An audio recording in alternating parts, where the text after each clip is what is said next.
ಎಲ್ರಿಗೂ ನಮಸ್ಕಾರ. ಆತ್ಮೀಯರೇ, ನಾಡಿನ ಶ್ರೇಷ್ಠ ಶಿಕ್ಷಣ ತಜ್ಞರಾದ ಡಾಕ್ಟರ್ ಗುರುರಾಜ್ ಕರ್ಜಿಗೆ ಅವರ ಮಾರ್ಗದರ್ಶನದಲ್ಲಿ ನಾನು ಇತ್ತೀಚೆಗೆ ಒಂದು ಪುಸ್ತಕವನ್ನು ಬರೆದಿದ್ದೇನೆ, ಶಿಕ್ಷಕ ಅರಿವಿನ ಅಕ್ಷಯ ಪಾತ್ರೆ ಅಂತ.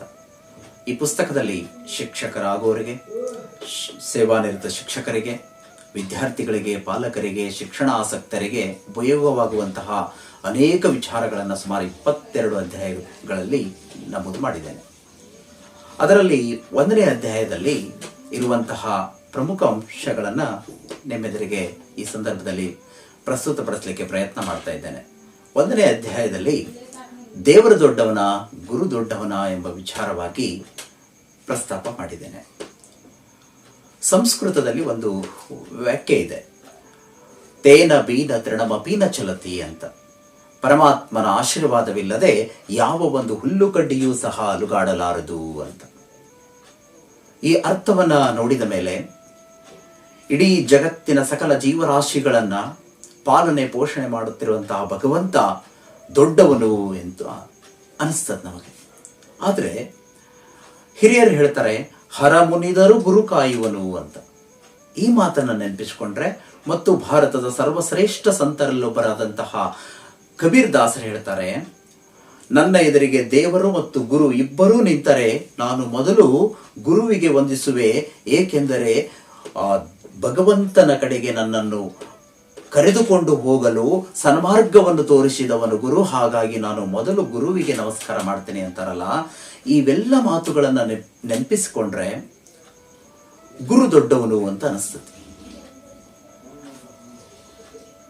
ಅಜ್ಞಾನ ಅಂಧಕಾರವನ್ನ ತೊಳೆದು ಸನ್ಮಾರ್ಗವನ್ನು ತೋರಿಸುವಂತಹ ಗುರು ದೊಡ್ಡವನು. ಅಂದ ಮಾತ್ರಕ್ಕೆ ಕಣ್ಣಿಗೆ ಕಾಣಿಸದವನೆಂದು ಭಗವಂತನನ್ನ, ಆತನ ಮಹಿಮೆಯನ್ನ ಅಲ್ಲಗಳೆಯುವಂತಿಲ್ಲ. ಹಾಗಾದ್ರೆ ಎಲ್ಲರಲ್ಲೂ ಉದ್ಭವಿಸುವ ಒಂದು ಪ್ರಶ್ನೆ ಏನು ಅಂದ್ರೆ, ದೇವರು ದೊಡ್ಡವನ, ಗುರು ದೊಡ್ಡವನ ಅಂತ. ಈ ಪ್ರಶ್ನೆಗೆ ನಾನು ಈ ಪಾಠದಲ್ಲಿ ಉತ್ತರಿಸುವಾಗ ನನಗೆ ಮತ್ತೊಂದು ಉಪಪ್ರಶ್ನೆ ಉದ್ಭವ ಆಯಿತು. ಅದೇನಪ್ಪ ಅಂದ್ರೆ, ಅಪ್ಪ ದೊಡ್ಡವನ, ಅವ್ವ ದೊಡ್ಡವಳ ಅಂತ. ಹೌದಲ್ಲ, ಅಪ್ಪನೂ ಅಷ್ಟೇ ಮುಖ್ಯ, ಅವ್ವನೂ ಅಷ್ಟೇ ಮುಖ್ಯ. ಯಾರೂ ಹೆಚ್ಚಲ್ಲ, ಯಾರೂ ಕಡಿಮೆ ಅಲ್ಲ. ಆದರೆ ಈ ಪ್ರಶ್ನೆಗೆ ಉತ್ತರ ಏನು? ಇದನ್ನು ವಿಚಾರ ಮಾಡ್ತಾ ಮಾಡ್ತಾ ನಮ್ಮೂರಿನ ಒಂದು ಬೀದಿಯಲ್ಲಿ ಹೋಗ್ತಾ ಇದ್ದೆ. ಒಂದಿನ ಒಬ್ಬ ಅಪ್ಪ ಮನೆ ಕಟ್ಟೆ ಮೇಲೆ ಒಂದು 2 ವರ್ಷದ ಕಂದಮ್ಮನ್ನ ಎತ್ಕೊಂಡು ಆಟ ಆಡಿಸ್ತಾ ಇದ್ದಾನೆ. ಆ ಮಗು ಹೊಸ ಬಟ್ಟೆ ಹಾಕ್ಕೊಂಡು ಬಹಳ ಚೆನ್ನಾಗಿ ಕೂತ್ಕೊಂಡು ಅಪ್ಪನ ಜೊತೆಗೆ ಆಟ ಆಡ್ತಾ ಇದೆ. ಸ್ವಲ್ಪ ಹೊತ್ತಿನ ನಂತರ ಇದ್ದಕ್ಕಿದ್ದಂತೆ ಆ ಮಗು ಅಳಲಿಕ್ಕೆ ಪ್ರಾರಂಭ ಆಯಿತು. ನಾನು ದೂರದಲ್ಲಿ ನಿಂತವನು ಯಾಕೆ ಅಂತ ನೋಡಿದೆ.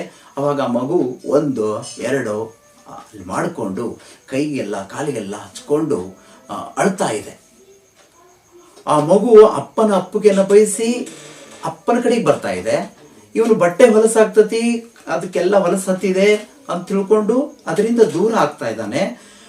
ಮನೆ ಒಳಗಿರುವಂತಹ ಹೆಂಡತಿಯನ್ನು ಸಿಟ್ಟಿನಿಂದ ಕರೀತಾನೆ, ಬಾ ಇಲ್ಲಿ ಮಗುನ ಸ್ವಚ್ಛ ಮಾಡು ಅಂತ.